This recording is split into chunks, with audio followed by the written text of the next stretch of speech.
What's good, y'all? It's CT signing in, and you know what? Forget the intro this time. Let's just get into it. Now, I know you see the title of the video, and I promise I'm not here to jump on the Haskins hate train. I won't kick a man when he's down, but I think I've identified what this young man's issue is and what he can do to turn things around. It's important for us to start off at the moment where things started to go wrong for the Ohio State quarterback. Draft night 2019. After not getting selected with the 6th pick by the New York Giants, the team Dwayne rooted for as a kid, and falling to Washington at pick 15, he vowed to make every team regret their decision. As a matter of fact, let's play the clip. What does this moment feel like compared to your expectations? To be honest, I'm more motivated now than ever. There's a bigger chip on my shoulder. The league done messed up, and I'm just blessed by God, blessed by my family. I'm right down the street, so we're going to do it right this time, so it's crazy. The league done messed up. A very bold quote to make indeed, which is why he left many fans and media pundits alike scratching their heads when he bought a $250,000 Bentley less than a month after being drafted, that he affectionately referred to as the Batmobile. Regardless of how fat that rookie contract he signed is, rushing to make a large purchase on a luxury car wasn't exactly a humble move for a guy who just promised to go on a revenge tour. What it did do was put a target on his back as he laid the bait for local DC media to have a field day with. I'm looking at you guys, 1067 The Fan. After a rough start to his rookie season that included throwing 3 picks in less than 3 quarters against the Giants, Haskins would get his first win against the Lions in Week 12. Despite the team still being way under 500 at 2-9 and Haskins completing less than 50% of his throws, he was nowhere to be found when the formerly named Redskins were lining up in victory formation. Why?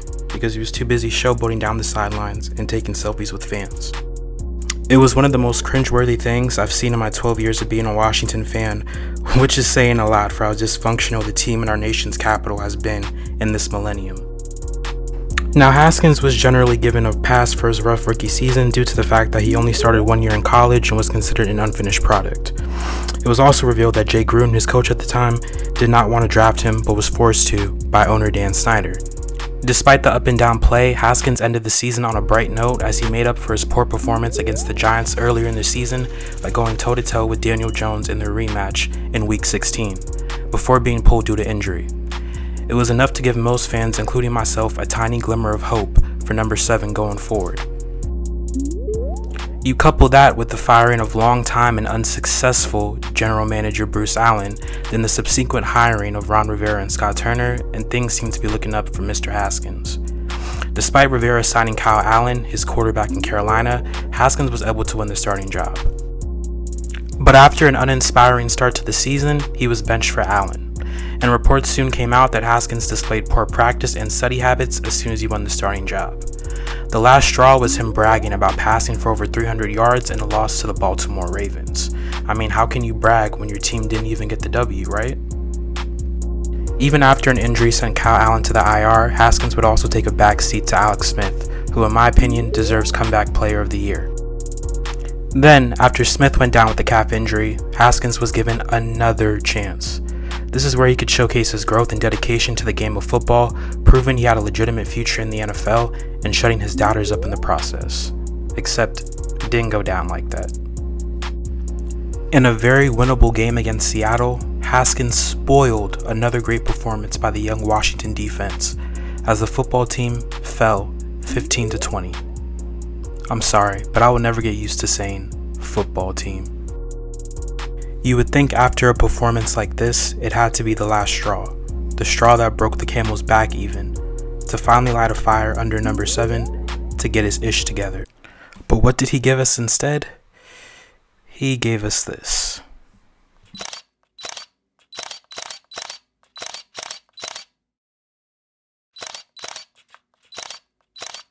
Despite being in the middle of a playoff push and having a coach who just recovered from freaking cancer, Haskins decided to go to a maskless party full of strippers. Come on now, dawg. Come on, man. I was rooting for you. We were all rooting for you. How dare you?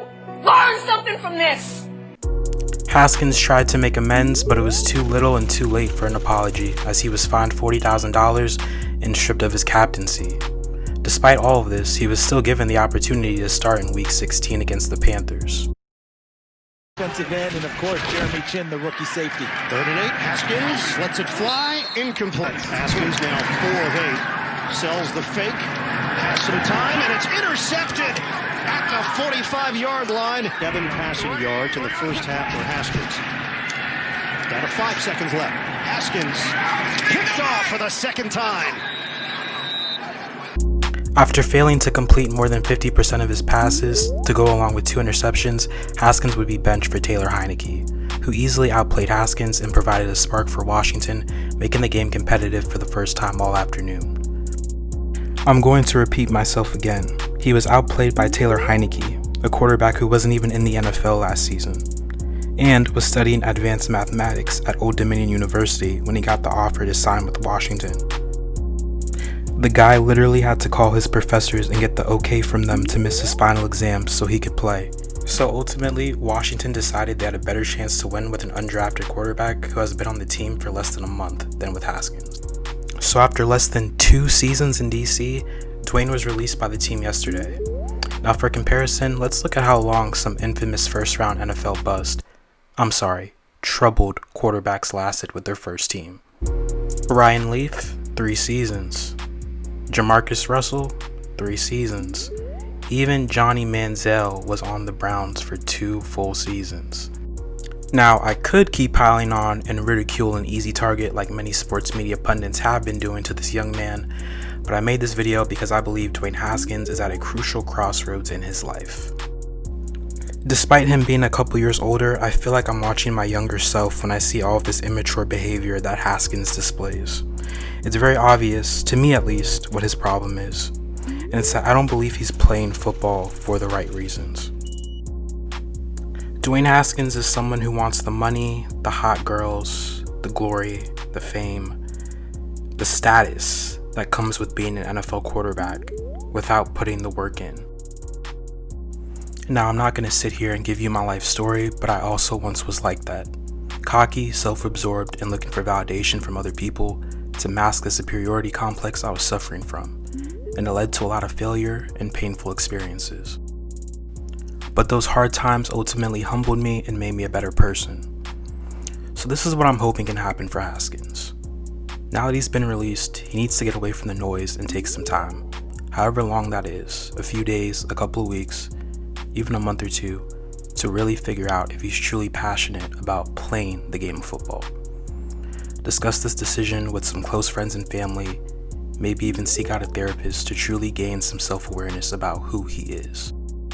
We can all look at the kid and see that the physical talent is there, as well as the intelligence. This is a guy who took several AP classes in school and had a non-weighted GPA of 3.9. I mean, there's a reason why Urban Meyer described him as the best QB prospect he had ever seen. Yes, the Urban Meyer. There's also a reason why he was able to beat out Joe Burrow for the starting job at OSU. But as you rise through the ranks from high school ball to college football and eventually the NFL, hard work starts to beat talent when talent doesn't work hard. And that is why Haskins is struggling so much in the pros. Now, if he wants, he will surely get a chance with at least one more team.